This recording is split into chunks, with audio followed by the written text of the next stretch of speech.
Muy bien, ahora sí. Entonces, nuevamente, la clase del día de hoy es signos de alarma, traumatismo encefalocraniano, cuerpos extraños y modelo de atención integral. En esta quinta clase de instrucción médica básica. Primero, vamos a ver los signos de alarma, que son manifestaciones objetivas, clínicamente fiables, observadas en la exploración médica, que por sus características nos indican la probabilidad de una emergencia. Estos son los signos de alarma que vamos a revisar: la fiebre, los vómitos incontenibles, inconsciencia, letargia, dificultad respiratoria, deshidratación, traumatismos, dolor abdominal, malaria grave, dengue hemorrágico y convulsiones. Vamos a empezar con la fiebre. Hay un poco de controversia acerca de los valores para indicar que tiene fiebre un paciente, pero vamos a tomar la que tiene más consenso, que es de 38 grados centígrados para arriba. Este valor es en referencia a 37 grados a la temperatura oral. En niños menores de 2 meses también tomamos como signos de alarma cuando tienen menos de 36 grados centígrados. El segundo signo de alarma son los vómitos incontenibles. Bueno, tenemos los siguientes conceptos de náusea, vómito, arcada, regurgitación, rumiación, para saber la diferencia y para saber por qué nos interesan mucho los vómitos como signos de alarma. Bueno, la expulsión por la boca del contenido gástrico por defecto de la contracción de los músculos del tubo digestivo y de la pared torácico-abdominal. ¿Cómo se produce? Hay un relajamiento del fundus gástrico, esfínter esofágico, aumento de la presión intraabdominal, contracción del diafragma y la musculatura abdominal, aumenta la presión intratorácica, hay el desplazamiento hacia la boca, reflejo de elevación del paladar, cierre de la glotis para proteger nasofaringe y tráquea y complete el acto del vómito. El vómito es controlado en un centro del vómito que está en el tronco encefálico, que ustedes ya lo deben haber revisado en neuroanatomía. La zona de gatillo de los quimiorreceptores. No sabemos cuál es el mecanismo para las náuseas, pero posiblemente pues hay factores en la corteza encefálica. ¿Por qué me interesa el vómito? Lo vamos a ver más adelante, el vómito incontenible, que es diferente al vómito usual, ¿no? Al que tiene precedente la náusea. El vómito también tenemos que ver que puede tener una etiología extraperitoneal en el caso de enfermedades cardiopulmonares, enfermedades de laberinto, enfermedades de trastornos intracerebrales, en trastornos psiquiátricos también puede darse, y también existe el vómito postoperatorio. En general, el vómito es predominantemente su aparición en la mañana. Se observa en el embarazo, en la hiperazoemia, en la gastritis alcohólica. El vómito fecaloideo nos indica una posible obstrucción intestinal distal o fístula gastrocólica, pero este es el que más me interesa y el que quisiera que recuerden. El vómito en escopetazo sugiere hipertensión intracraneal. Este es el vómito incontenible al que llamamos como signo de alarma. Ese vómito que muchas veces no le precede la náusea, que es rápido, que no le da tiempo al paciente de acudir a un servicio higiénico o de tomar un recipiente, es rápido y es fuerte. Entonces nos interesa porque sugiere hipertensión intracraneal y por ello pues se considera un signo de alarma. Entonces tenemos que diferenciar del otro tipo de vómito que puede darse por las patologías que ya hemos visto. Cuando hay vómitos también puede haber complicaciones como una rotura esofágica, como una hematemesis por desgarro de la mucosa, Mallory Weiss, por la deshidratación que puede provocar, por la desnutrición, por la escaris dental, en el caso del contacto del ácido gástrico con los dientes, porque puede provocar una alcalosis metabólica, una hipopotasemia y una neumonitis por aspiración. La inconsciencia, otro signo de alarma. Tenemos que evaluar si el paciente está letárgico, si está con tendencia al sueño o si está inconsciente, si el paciente responde a estímulo verbal o motor. En el caso de un niño menor de 2 meses, si está flácido, muy relajado, no quiere lactar o no lacta como usualmente lo hacía o presenta un llanto muy débil. Un pequeño quejido también es otro signo de alarma. Nos debe llamar la atención porque ese paciente debe ser evaluado. Hay trastornos cuantitativos de la conciencia, como elevación de la conciencia en la hipervigilia y la hiperfrenia, y disminución de la conciencia como en la obnubilación, somnolencia, sopor y coma. Vamos a repasar un poco los conceptos de qué es obnubilación: la incapacidad de pensar con claridad y rapidez habitual. Incoherencia: puede alterar irritabilidad y alternar irritabilidad con la somnolencia. La somnolencia: la disminución de la actividad vigil. Con inclinación al polo hipnótico, el paciente está apático, enlentificado, somnoliento. Tiene lenguaje todavía, pero es deficiente. Los reflejos están conservados y el tono muscular está disminuido. En cambio, en el sopor ya las actividades mentales y físicas están reducidas al mínimo. Las respuestas son muy lentas e incoherentes ante estímulos muy vigorosos. Los reflejos conservados y tonos musculares disminuidos. No se logran las manifestaciones verbales. Y en el coma, pues ya hay toda falta de respuesta a cualquier tipo de estímulo externo o necesidad interna.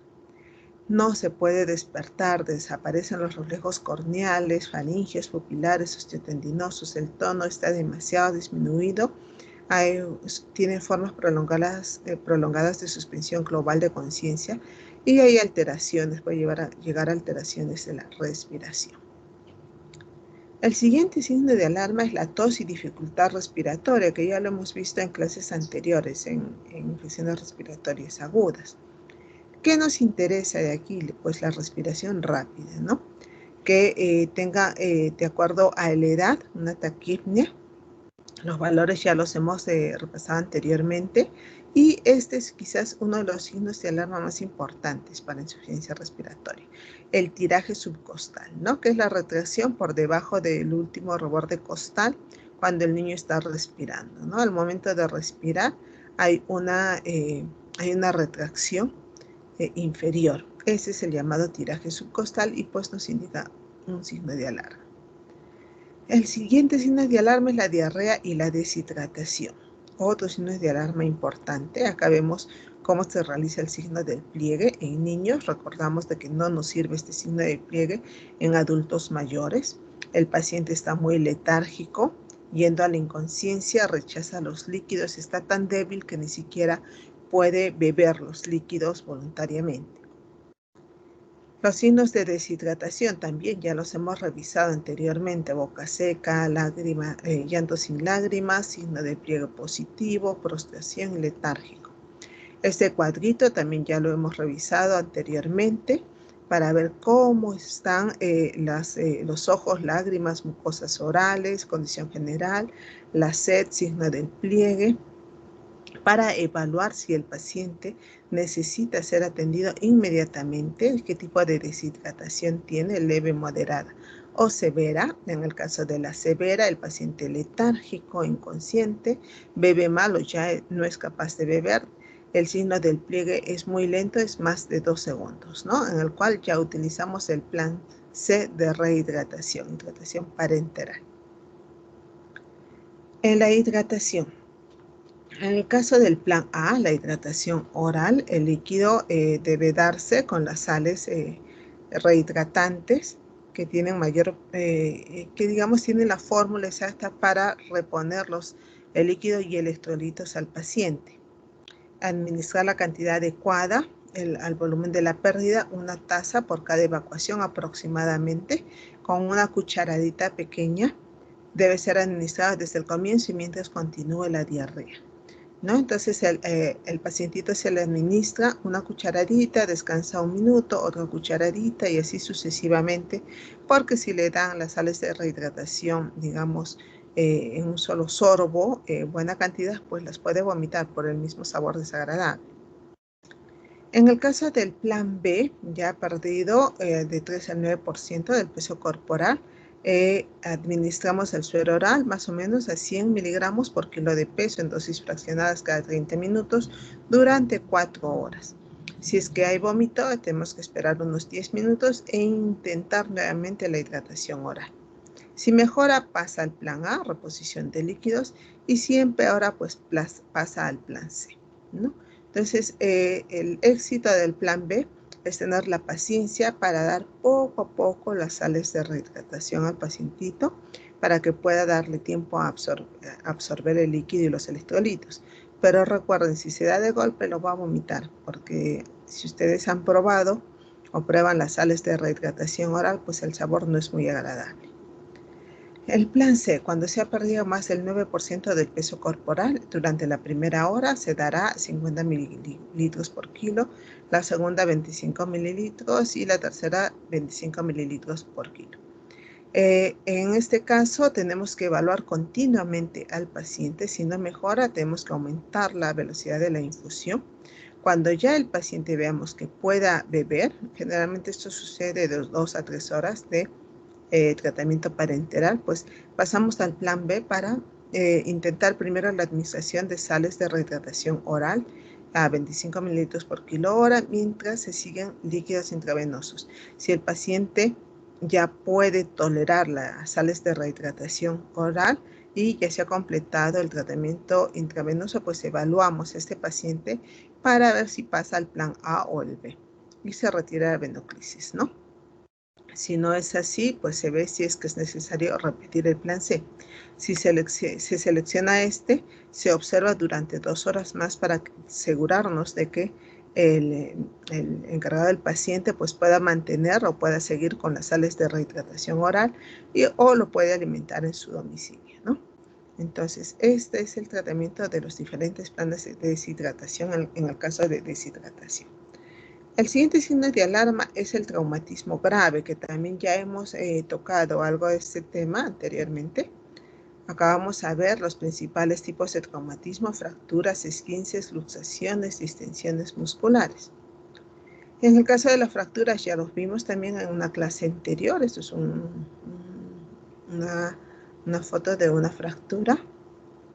Fractura de antebrazo, fractura de tobillo, evidente la asimetría, fractura de tibia y peroné. Esta es una fractura expuesta, otra fractura expuesta del fémur. Y acá tenemos los esguinces, ¿no? Que también ya lo hemos tratado anteriormente. Los signos sin síntomas, el dolor, la inflamación, la impotencia funcional. El paciente usualmente describe cómo ha ocurrido la lesión. Los primeros auxilios: frío local e inmovilizar la articulación con un vendaje compresivo. Elevar la extremidad, no pomadas ni analgésicos locales en la zona, y traslado a un centro sanitario. En el caso de la luxación, separación de las superficies articulares, estas no vuelven a su lugar, por lo tanto necesitan tratamientos. También se tiene que inmovilizar, no reducir la luxación, no traccionar, controlar la circulación, revisar que se mantenga la circulación en pulsos periféricos y traslado al centro sanitario. En el caso de la distensión muscular, cuando los músculos o tendones se han estirado y desgarrado, al forzar estos músculos, a diferencia de los esguinces, aparecen en la zona muscular, no en la articulación. También se debe inmovilizar y aplicar frío local, elevar y mantener reposo la extremidad y no aplicar pomadas ni analgésicos locales. Ahora pasamos al siguiente signo de alarma, el dolor abdominal. Es de aparición repentina, con o sin irritación peritoneal, pero requiere una consulta de urgencia. Necesita repetirse rápidamente si necesita una intervención quirúrgica, ¿no? Entonces, esta es una foto de los principales órganos que vamos a revisar en la evaluación abdominal. Características del dolor. Tenemos que tomar en cuenta cuándo ha aparecido, dónde está localizado, qué tipo de dolor tenemos, cuánto está durando, cuál es el comportamiento de este, la intensidad y si es que hubiera irradiación. Entonces acá vamos a ver unos cuadros, unas fotos, un poco en resumen de las características del dolor, ¿no? Si es gradual y progresivo y si está en estas zonas que ustedes ya conocen, las regiones anatómicas abdominales, pues si está en esta zona vamos a pensar que es una pancreatitis, una colecistitis o hepatitis en el hipocondrio derecho. Si es enfositis ilíaca derecha, pues una apendicitis. Si es izquierda, una diverticulitis. Puede haber un embarazo ectópico también. Si es el carácter del dolor es repentino e intenso, pues si es en epigastro, una úlcera péptica. Puede ser un cólico ureteral en esta zona. en una rotura de aneurisma aórtico en esta otra. A ver, si el carácter del dolor es intermitente, vamos a tener que puede ser un cólico biliar, si es en hipocondrio derecho, puede ser un cólico ureteral, renal, obstrucción del intestino delgado, obstrucción del colon. Y en el dolor visceral, pues vamos a tener, de acuerdo a los órganos, vesícula biliar, estómago y páncreas, riñón, estas zonas, intestino delgado, mesogastrio, colon y útero. Entonces, tenemos que pensar anatómicamente cuando nosotros estamos frente a un cuadro agudo de abdomen, o sea, hay un dolor agudo de abdomen, pensar qué área, qué órgano puede estar afectado, analizar probabilísticamente cuáles son las patologías posibles que nos pueden llevar a este cuadro y no olvidar las enfermedades extradigestivas, ¿no? Entonces, lo anterior simplemente ha sido para una idea global de por qué el dolor abdominal también lo consideramos un signo de alarma, porque nos puede estar dando la señal de que hay un órgano que se está complicando y que necesita atención inmediata. Entonces, un dolor abdominal agudo, pues sí debe ser evaluado inmediatamente. Malaria grave, este sobre todo en zonas endémicas. Tenemos que ver el riesgo de malaria si el paciente viene de una zona endémica. Tenemos que ver si hay fiebre, si se presenta todos los días, y si hay malestar general, escalofríos y cefalea, si hay palidez marcada en piel y mucosas y cómo está el estado de conciencia, ¿no? Si el paciente está yendo a la inconsciencia. En el caso del dengue hemorrágico, igualmente, ¿no? El antecedente epidemiológico, la temperatura mayor de 38,5 y algunas de las siguientes formas de sangrado, como equimosis o hematomas, gingivorragia, epistaxis, hematemesis y melenas. Este tipo de dengue hemorrágico sí nos conlleva a un tratamiento de emergencia, sí tenemos que tomarlo en cuenta como signo de alarma. Ahora vamos a pasar a lo que son convulsiones, otro signo de alarma. En el caso de convulsiones, es la alteración del cerebro en la que se producen descargas eléctricas bruscas y excesivas. No se contagia, no produce retraso mental. Ojo, los episodios de contracciones musculares anormales, comúnmente bilaterales, las cuales pueden ser sostenidas o interrumpidas. Tenemos los dos tipos de cuadros, ¿no? En la convulsión febril y en el caso de la epilepsia. Acá hay un cuadro de cómo es la despolarización y repolarización neuronal. Vamos a ver acá los síntomas de una convulsión, pues vamos a tener rigidez o falta de tono, movimientos bruscos generalizados de brazos y piernas, pérdida de conciencia. Generalmente acá estamos hablando a una convulsión tónica generalizada, tónico-clónica generalizada. Puede haber salivación espumosa y relajación de esfínteres. En ocasiones no todos los síntomas están presentes. Ojo, en las convulsiones febriles tenemos que usualmente se da entre niños sanos de 6 meses a 5 años que presentan fiebre. Dura unos minutos, el niño una vez que se controla la fiebre y la convulsión se recupera, pero es normal que en los primeros minutos esté todavía adormilado. No causa ningún daño cerebral ni afecta el desarrollo del niño en lo posterior. En cambio, en la epilepsia vamos a tener estos tipos de crisis epilépticas, la crisis generalizada convulsiva, hay una pérdida brusca de conocimiento, con caída al suelo, sacudidas rítmicas de extremidades, puede haber expulsión de saliva y relajación de esfínteres. La crisis cuya semiología inicial indica o es consistente con una participación mínima de ambos hemisferios cerebrales. Esta es la típica convulsión que llama la atención inmediatamente, ¿no? También tenemos la crisis generalizada no convulsivas, las llamadas ausencias. Solo hay pérdida de conciencia por segundos de duración, se queda en blanco. En este caso de este tipo de convulsión, a veces el paciente no se da cuenta. Quienes se dan cuenta es quienes están alrededor, usualmente el niño que está corriendo y que por momentos se cae, tiene estos periodos de ausencias, pero después recobra la conciencia y sigue jugando y no se ha dado cuenta que ha tenido ese lapso, ¿no? De pérdida de ausencia. Quienes se dan cuenta, como les decía, el profesor, la profesora o los padres. Es también otro tipo de convulsión. Las convulsiones parciales, en las cuales hay sensaciones extrañas o difíciles con fenómenos auditivos, visuales, una sensación de hormigueo, el llamado aurea, que precede a la misma convulsión. En esta, el paciente es consciente con activación inicial de solamente una parte de un hemisferio cerebral. Son convulsiones o crisis parciales. ¿Qué desencadena una convulsión? Pues puede ser el sueño insuficiente, cansancio intenso, tensión excesiva, fatiga física, fiebre, menstruación, algunos medicamentos, alcohol, demasiada estimulación sensorial, exposición prolongada al sol, interrupción brusca de medicación. Las medidas: no es necesaria una atención médica especializada inmediata, ceden en menos de 3 minutos, rara vez pone en peligro la vida del paciente, hay que mantener la calma. Al paciente se le coloca en decúbito dorsal con la cabeza a un lado para que no aspire sus secreciones o vómitos, retirar muebles o objetos que puedan ocasionarle algún daño. No hay que intentar sujetar, ni echar agua, ni tampoco tratar de controlar la crisis, es decir, con estos movimientos tónico-clónicos de extremidades, no debemos tratar de sujetarlos porque más se puede lastimar el paciente. Aflojar la ropa si lo oprime o si le puede producir una dificultad al respirar. No introducir objetos en la boca, poner algo blando en la cabeza para los golpes.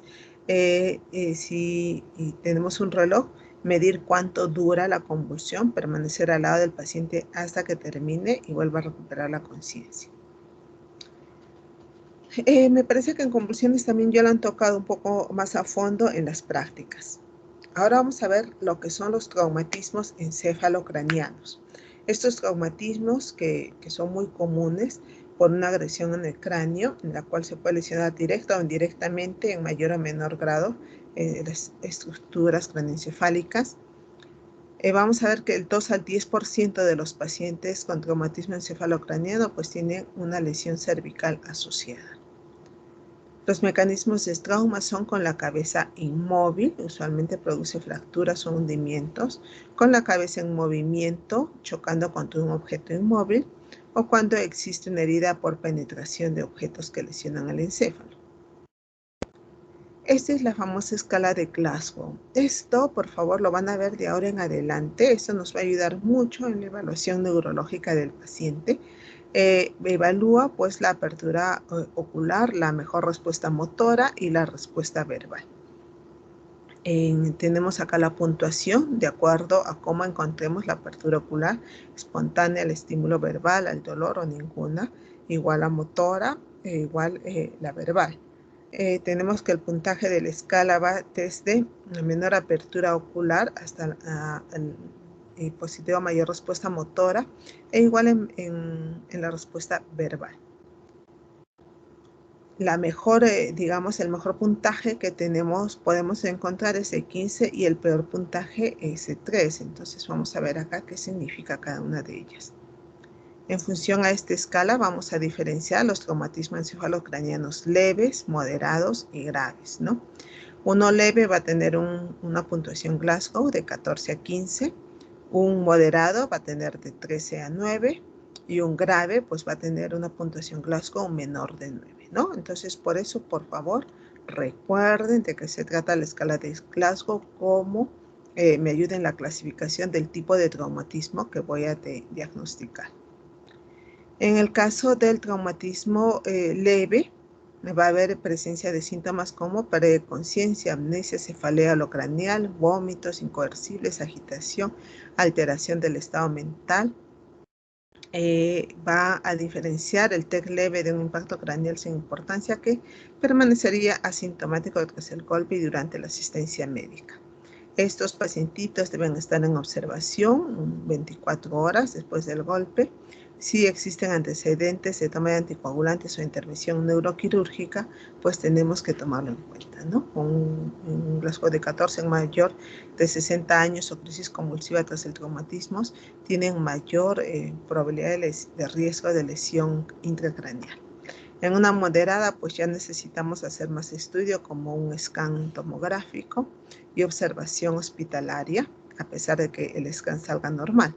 Y en un traumatismo grave, pues necesitamos también hacer un scan, una tomografía axial computarizada, neurocirugía, si la precisara, y requieren el ingreso posiblemente a cuidados intensivos, ¿no? Hay que descartar aquellos casos en los que existen factores de deterioro de conciencia como alcohol, drogas, hipoxia severa que hayan permanecido en este nivel de conciencia al menos durante 6 horas.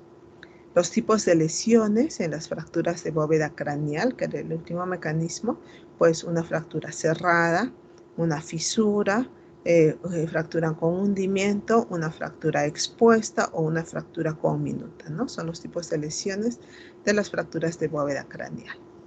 En las fracturas de base de cráneo, esta es muy importante porque con los signos nosotros vamos a poder darnos cuenta de la necesidad de atención de emergencia en estos pacientitos. En la fractura del piso anterior vamos a tener el típico signo de ojos de mapache.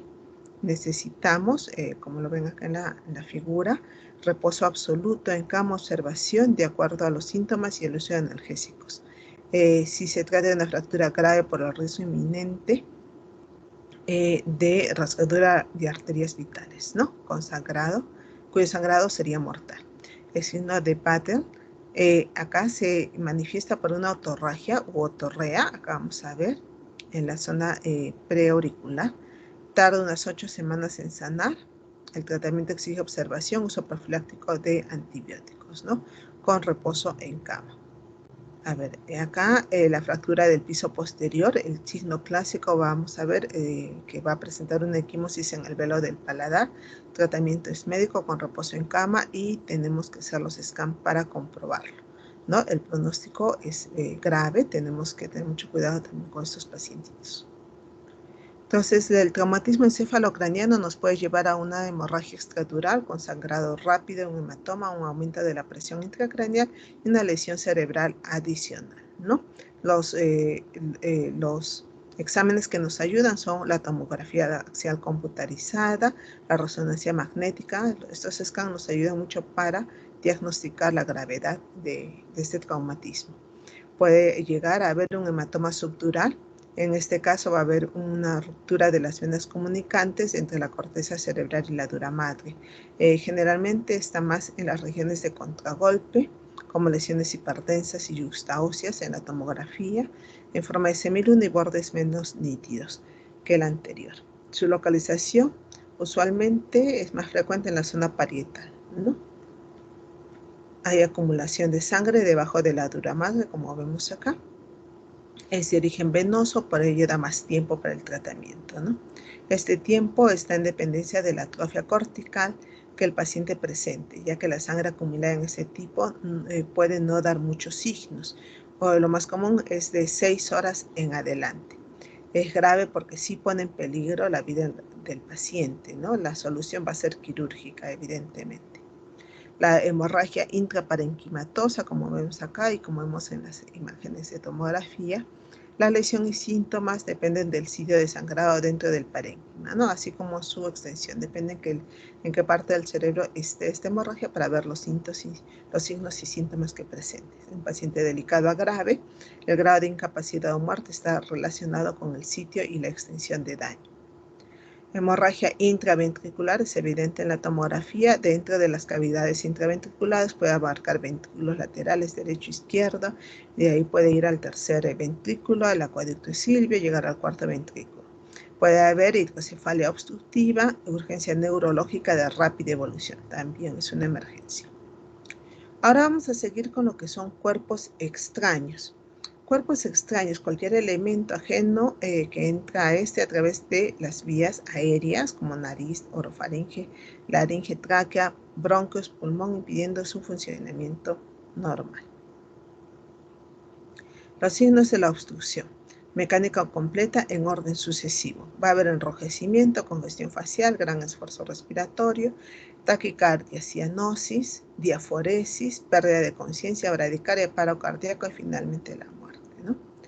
Acá tenemos algunas radiografías donde podemos ver algunos cuerpos extraños como el gancho de la grapadora en un pacientito pequeño recién nacido. Cuerpos extraños en vías aéreas como un tornillo en bronquios. Acá lo podemos ver en la radiografía. En el diagnóstico de cuerpos extraños en esófago, ahora vamos a ver en el tracto digestivo, ¿no? Que se hace con el antecedente de la declusión del cuerpo extraño y la disfagia el dolor alveolar que se produce inmediato, la comprobación en el caso de los radiopacos, puede ser con las radiografías, y cuando son radiolúcidos necesitamos utilizar un material de contraste. Tener cuidado de no tragar demasiado por el riesgo de regurgitación hacia la laringe, ¿no? Acá vemos una moneda, ¿no? En este pacientito, que la moneda está localizada en el esófago. Es útil el signo de que cuando está localizada en el esófago se aprecia claramente en la radiografía posterior anterior. El tratamiento, en este caso, al momento de la aspiración, el tratamiento no suele ser observado por el médico, sino por algún familiar, en el caso de los niños, que es donde mayormente se da este tipo de patología, ¿no? La obstrucción completa de la vía aérea, ver si el paciente está consciente, respirando espontáneamente, con tos eficaz y claros esfuerzos para expulsar el cuerpo extraño. La conducta a seguir, la desobstrucción en menores de 1 año, golpes en la espalda, como lo vemos acá, golpes con presiones torácicas, se comprobará si el niño respira espontáneamente, si es fallido, iniciar la respiración boca a boca. En mayores de 1 año podemos hacer la maniobra de Heimlich, respiración de boca. Si no responde, se procederá a intubar al paciente y se practicará cricotirotomía. Eso también ya lo han visto ustedes en la práctica, me parece, ¿no? En el tratamiento en menores de 1 año que tienen un cuerpo extraño, pues colocar al bebé boca abajo, como lo vemos acá, en su antebrazo, inclinarlo, dar golpes en la espalda, entre los omóplatos, con la palma de la mano, voltear al bebé boca arriba con el antebrazo y aplicar las 5 compresiones en pecho, ¿no? Con 2 dedos en el centro del esternón, que ya lo hemos visto anteriormente. Mirar a la boca buscando el cuerpo extraño. Tratamiento de menores de 1 año también, ventile nuevamente viendo la expansión del tórax, y si obstruido, repetir las maniobras. Si observa, si el bebé expulsa, se debe elevar y observar si el bebé expulsa el objeto por sus propios medios. Si no hay pulso, pues iniciar el masaje y continuar la desobstrucción, dando respiración boca a boca. Entonces acá hay un pequeño flujograma, un algoritmo para ver cuáles son las conductas a seguir frente a la obstrucción de la vía aérea en un niño menor de 1 año. Acá algunas imágenes de las maniobras de Heimlich, cómo debemos colocar las manos, pero me parece que eso también ya lo han visto en prácticas. En la aspiración de cuerpos extraños, la actitud terapéutica, tenemos que recordar muy bien la maniobra de Heimlich en una situación crítica, laringoscopía y broncoscopía de urgencia, lo que tenemos en los hospitales, y medidas de soporte vital para el paciente. Las complicaciones después de la extracción de un cuerpo extraño pues pueden ser obstrucción de la vía aérea, neumotórax neumomediastino, hemoptisis, edema laringeo, laceración laringea, estenosis bronquial y fístula tráqueo-esofágica. Entonces tenemos que la repercusión del cuerpo extraño en la vía aérea va a depender de la naturaleza, localización, grado de obstrucción, y puede provocar una patología tanto de forma aguda como crónica, ¿no? Ante la sospecha de la aspiración de un cuerpo extraño, tenemos que utilizar la broncoscopía, ese es en un medio hospitalario, y los cuerpos más frecuentes encontrados en realidad son semillas, granos vegetales y monedas en niños. La mayoría de los cuerpos extraños se extraen mediante endoscopía, requiriéndose solo ocasionalmente remoción quirúrgica. Resulta recomendable efectuar un control alejado con radiografía de tórax unas 2 semanas después o hasta 1 mes después de la extracción. La radiografía normal no descarta pues un cuerpo extraño en la vía aérea, ¿no? Ahora vamos a ver un poco lo que es el modelo de atención integral. Este modelo de atención integral de salud basado en familia y comunidad, pues así se inició actualmente ya esa atención integral, y es un programa de atención integral en salud. Acá tenemos la configuración general de este modelo, que nos va a ayudar a ver a la persona y a la familia, también tomando en cuenta las etapas de vida. Tomamos en cuenta el eje de las necesidades de la salud, es decir, los paquetes de atención integral a la persona, a la familia e intervenciones en la comunidad, ¿no? Nos ayuda a ver también a la familia, a todos sus componentes por etapas de vida, tomar en cuenta todo el ámbito de la familia, de la comunidad y el entorno que le afecta, ¿no? Que tiene influencia en la salud de esta familia. ¿Cuáles son los componentes del modelo de atención integral? Pues el de gestión, de organización de la prestación, prestación de servicios de salud y financiamiento del mismo, que está a cargo pues del gobierno, de establecimientos de salud y en sí de la sociedad civil. Los componentes de prestación de servicios de salud en la atención integral de salud, a nosotros nos interesa ya ver al paciente enfocándonos en la persona, en la familia y en la comunidad, porque queremos dar los siguientes servicios de prevención, de promoción, de recuperación y de rehabilitación. Este se lleva a cabo por el personal sanitario y en diversos escenarios, ¿no? Intramural y extramural, es decir, dentro de los establecimientos o en los domicilios de los pacientes o en los lugares donde se suele congregar la comunidad, como comedores populares, diferentes actividades que pueda tener la comunidad. La transición del modelo de atención integral de salud, del sistema de salud actual, bueno, que ya está cada vez cambiando más, es el modelo integral de salud, basado en familia y comunidad. Anteriormente se priorizaba la atención recuperativa, o sea, curativa y de rehabilitación. Ahora se debe priorizar la de promoción de la salud y prevención de la enfermedad. Antes se priorizaba la atención intramural dentro del establecimiento, ahora la atención debe ir a un enfoque comunitario priorizando la atención extramural. Antes era con un enfoque hospitalario, ahora es basado en los principios de atención primaria en salud, renovada que prioriza la visita domiciliaria como ámbito privilegiado de intervención de las familias. Y de mirar la salud relacionada solo con la enfermedad o presencia de la enfermedad. En el caso del modelo de atención integral es con enfoque biopsicosocial. Y anteriormente con una organización fragmentada, ahora se debe verse como una organización articulada en redes de servicios de salud. Anteriormente con la búsqueda de la oferta y en el nivel operativo de cambiar la situación de salud, es decir, se adaptaba de acuerdo la oferta, ahora a intervenir en la demanda, modificando los determinantes sociales de la salud desde el nivel político a través del Estado. Y finalmente, antes se veía financiar la oferta, ahora se dirige a financiar la demanda vía mecanismos de captación. Eso significa por cada habitante, ¿no? Por cada persona. Un paquete integral que se le brinda al paciente no solo con el tratamiento de alguna enfermedad, sino con la prevención también. Entonces, tenemos que este modelo tiene varias esferas en las cuales actúa, como la inclusión sanitaria, aseguramiento universal, descentralización, participación activa, enfoque de calidad, democratización de la salud, prácticas y estilos de vida saludables y promoción de la salud y prevención de la enfermedad. Muy bien, jóvenes. Entonces, ¿tienen alguna pregunta? Vamos a pasar a las preguntas de la clase del día de hoy.